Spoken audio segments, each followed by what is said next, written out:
राधे राधे प्यारे भक्तों, ओम नमः शिवाय। जय माँ पार्वती, जय हनुमान जी। प्यारे भक्तों, आज मैं आप सभी को सुनाने जा रही हूँ भूम प्रदोष व्रत कथा। ध्यानपूर्वक इस कथा को सुनिएगा।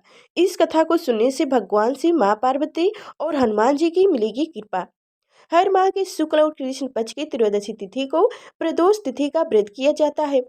आज पुष माह का पहला प्रदोष व्रत है, यानी कि नई साल 2024 की पहली प्रदोष व्रत है। यह तिथि मंगलवार को आती है, तब इसी भूम प्रदोष व्रत के नाम से जाना जाता है। आज भूम प्रदोष व्रत पर श्री योग्य, सौभाग्य योग्य, सर्व सिद्ध योग्य और बुद्धिदित्य योग्य जैसे महायोग भी बन रहे हैं, जिससे इस दिन का महत्व काफी बढ़ गया है। भूम प्रदोष व्रत कथा सुनना यूं कहना बहुत पुण्यदायिनी माना जाता है और इस कथा से पूजा भी पूरी हो जाती है।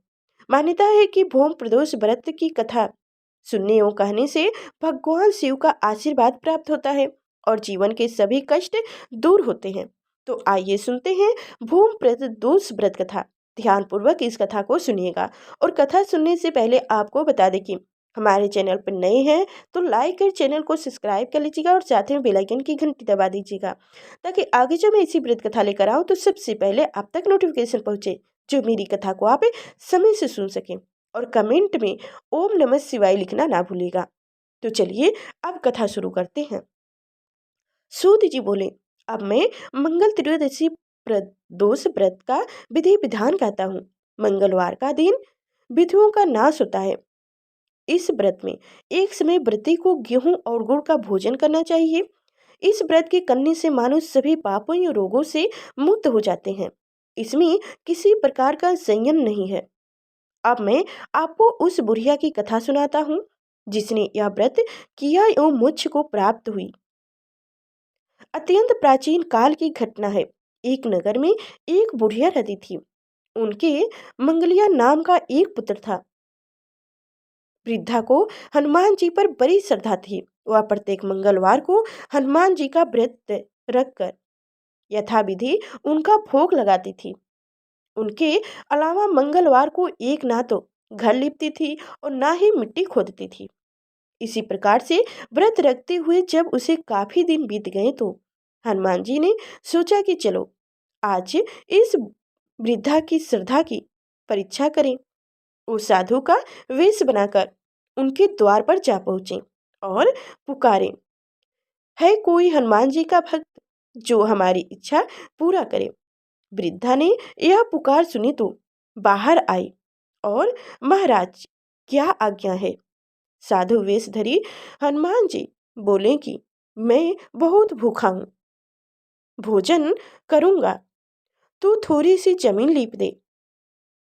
वृद्धा बड़ी दुविधा में पड़ गई।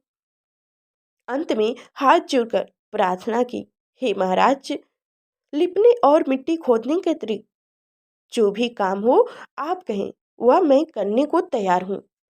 साधु ने ऐसे 3 वचन उनसे ले लिए। उसके बाद कहें, तू अपने बेटे को बुला, मैं उसे औधा लिटाकर उसकी पीठ पर आग जलाकर भोजन बनाऊंगा। वृद्धा ने सुना तो पैरे तले की धरती खसक गई, मगर वह वचन हार चुकी थी। उसने मंगलिया को पुकारकर साधु महाराज के हवाले कर दिया, मगर साधु ऐसे ही मानने वाले ना थे। उन्होंने बुढ़िया के हाथों से ही मंगलिया को औधा लिटवाकर उसकी पीठ पर आग जलवाई।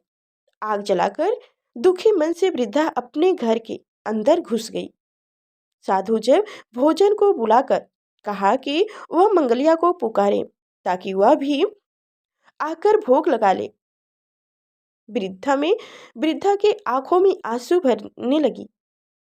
आंसू भरकर कहने लगी कि अब उसका नाम लेकर मेरे हृदय को और न दुखाओ।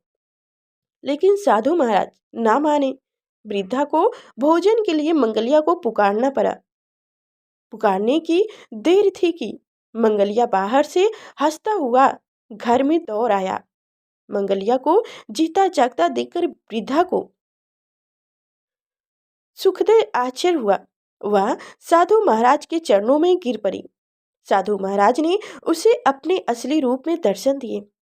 हनुमान जी को अपने आंगन में देखकर वृद्धा को लगा कि जीवन सफल हो गया। जय हनुमान जी। जय शिव शंकर, जय मां पार्वती।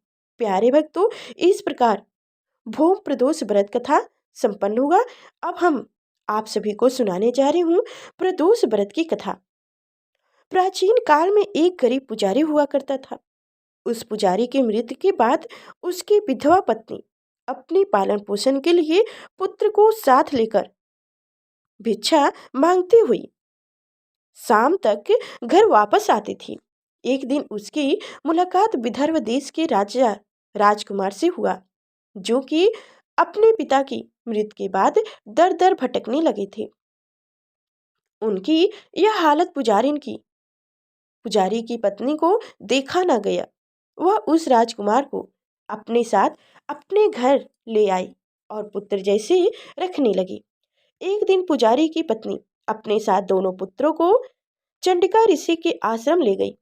वहां उसने ऋषि से शिव जी के प्रदोष व्रत की कथा एवं विधि सुनी तथा घर जाकर अब वह भी प्रदोष व्रत करने लगी। एक बार दोनों बालक वन में घूम रहे थे। उनमें से पुजारी का बेटा तो घर लौट गया, परंतु राजकुमार वन में ही रह गए। उस राजकुमार ने गंधर्व कन्याओं को किंडा करते हुए देखा तो उसने बात करने लगे। उस कन्या का नाम अंशुमति था। उस दिन वह राजकुमार घर देर से लौटे। राजकुमार दूसरे दिन फिर से उसी जगह जा पहुंचे जहां अंशुमति अपने माता पिता से बात कर रही थी।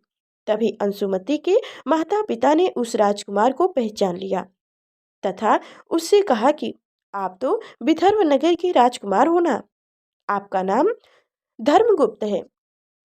अंशुमति के माता पिता को वह राजकुमार पसंद आए और उन्होंने कहा कि शिवजी की कृपा से हम अपनी पुत्री का विवाह आपसे करना चाहते हैं। क्या आप इस विवाह के लिए तैयार हैं? राजकुमार ने अपनी स्वीकृति दे दी तो उन दोनों का विवाह संपन्न हुआ। बाद में राजकुमार ने गंधर्व की विशाल सेना के साथ विदर्भ पर हमला किया और घमासान युद्ध कर विजय प्राप्त की तथा पत्नी के साथ राज्य करने लगे। वहां उस महल में वह पुजारी की पत्नी और पुत्र को आदर के साथ ले आए तथा साथ रखने लगे। पुजारी की पत्नी तथा पुत्र के सभी दुख एवं दरिद्रता दूर हो गई और वो सुखी से अपना जीवन व्यतीत करने लगी। एक दिन अंशुमति ने राजकुमार से इन सभी बातों के पीछे का कारण और रहस्य पूछा। तब राजकुमार ने अंशुमति को अपने जीवन की पूरी बात बता दी और साथ ही प्रदोष व्रत का महत्व और व्रत से प्राप्त फल से भी अग्रस्त कराया। उसी दिन से प्रदोष व्रत की प्रतिष्ठित व महत्व बढ़ गया तथा मान्यताओं के अनुसार लोग यह व्रत करने लगे।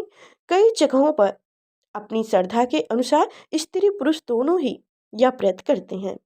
इस व्रत को करने से मानुष के सभी कष्ट और पाप नष्ट होते हैं एवं मानुष को अभिष्ट भी की प्राप्ति होती है। जय शिव शंकर, जय मां पार्वती। ये थी प्रदोष व्रत की कथा। संपन्न हुआ। अब हम बताते हैं कि कौन सी व्रत किस दिन करने से क्या फल होता है। महीने में 2 बार प्रदोष व्रत आता है, एक कृष्ण पक्ष की त्रयोदशी और दूसरी शुक्ल पक्ष की त्रयोदशी को। जो व्रत रखता है उससे ही प्रदोष व्रत करते हैं। ये उपवास माता पार्वती और भगवान शिव को प्रसन्न करने के लिए किया जाता है। स्कंद पुराण में इस व्रत के बारे में बताते हुए कहा गया है कि भगवान शिव प्रदोष के समय कैलाश पर्वत पर स्थित अपने रजन भवन में नेतृत्व करते हैं। जो भी व्रतधारी इस दिन प्रदोष के समय पूजा करता है उसे कई विशेष फलों की प्राप्ति होती है। ये तो हम सब जानते हैं कि हर व्रत के पीछे कोई पौराणिक कथा जरूर होती है, इसका महत्व भी होता है। सबसे पहले आप इस व्रत को रखने के लाभ के बारे में जान लें। अगर आप ये बात सही से समझ जाएंगे कि किस दिन व्रत रखने से आपको क्या फल मिलता है, तो आप भी इस व्रत को पूरी विधि विधान के साथ करें। हम इस बात को आपको प्रदोष व्रत रखने का सही तरीका भी बताएंगे। हर महीने की त्रयोदशी को जब यह व्रत आता है, उस दिन जो वार होता है, उस हिसाब से यह व्रत रखा जाता है और उसका महत्व भी अलग अलग होते हैं। तो आइए आपको बताते हैं कि किस दिन प्रदोष के व्रत का क्या महत्व होता है और उससे आपको क्या लाभ होता है। तो पहले है रविवार। जो प्रदोष रविवार के दिन पड़ता है, उसे भानु प्रदोष या रवि प्रदोष कहते हैं। इस दिन नियम पूर्वक व्रत रखने से जीवन में सुख शांति और लंबी आयु प्राप्त होती है। रवि प्रदोष का संबंध सीधा सूर्य से होता है। अंत्य चंद्रमा के साथ सूर्य भी अपने जीवन में सक्रिय रहता है। यह सूर्य से संबंधित होने के कारण नाम, यश और सम्मान भी दिलाता है। अगर आपकी कुंडली में अपयश के योग्य हो तो यह प्रदोष करें। रवि प्रदोष करने से सूर्य संबंधी सभी परेशानियां दूर हो जाती है। अब वही सोमवार की बात है। सोमवार को त्रयोदशी तिथि आने पर इसे सोम प्रदोष कहते हैं। यह व्रत रखने से इच्छा अनुसार फल प्राप्ति होती है। जिसका चंद्र खराब असर दे रहा है, उनको तो यह प्रदोष जरूर नियमित पूर्वक रखना चाहिए, जिससे जीवन में शांति बनी रहेगी। अक्सर लोग संतान प्राप्ति के लिए यह व्रत रखते हैं और वही मंगलवार को आने वाले इस प्रदोष को भौम प्रदोष व्रत कहते हैं। इस दिन स्वस्थाएं संबंधित तरह की समस्याएं से मुक्ति पाई जा सकती है। इस दिन प्रदोष व्रत विधि पूर्वक रखने से कर्ज से छुटकारा मिल जाते हैं। और वही बुधवार, इस दिन को आने वाले प्रदोष को सोम्यवार प्रदोष भी कहा जाता है। यह शिक्षा एवं यज्ञ प्रदान के लिए किया जाता है। साथ ही यह जिस भी तरह की मनोकामनाएं लेकर किया जाए, उसे भी पूर्ण करता है। यदि आप में इष्ट प्राप्ति की इच्छा हो तो यह प्रदोष जरूर रखें। और वही गुरुवार, इस गुरुवार प्रदोष कहते हैं। इससे आपका बृहस्पति ग्रह शुभ प्रभाव तो देता ही है, साथ ही इसे करने से पितरों का आशीर्वाद भी प्राप्त होता है। अक्सर यह प्रदोष शत्रुओं एवं खतरों के विनाश के लिए किया जाता है। यह हर तर्क की सफलता के लिए भी रखा जाता है। और वही शुक्रवार, इसे भुग्रवान प्रदोष कहा जाता है। जीवन में सौभाग्य की वृद्धि हेतु यह प्रदोष किया जाता है। सौभाग्य और तो धन और संबंधी संपत्ति स्वयं ही मिल जाती है। इससे जीवन में हर कार्य में सफलता भी मिलती है। और वही शनिवार, शनि प्रदोष से पुत्र की प्राप्ति होती है। अक्सर लोग इसे हर तरह की मनोकामनाएं के लिए और नौकरी में पदोन्नति की प्राप्ति के लिए करते हैं।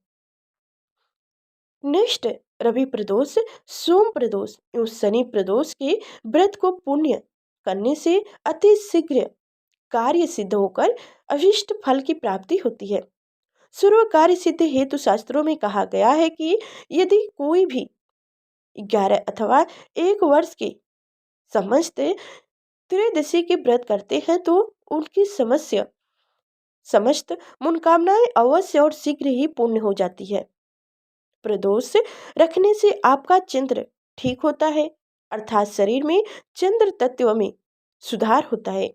माना जाता है कि चंद्र के सुधार होने से शुक्र भी सुधरता है और शुक्र से सुधरने से बुध भी सुधर जाता है। मानसिक बेचैनी खत्म हो जाती है। जय शिव शंकर, जय मां पार्वती। ये थी प्रदोष व्रत की जानकारी।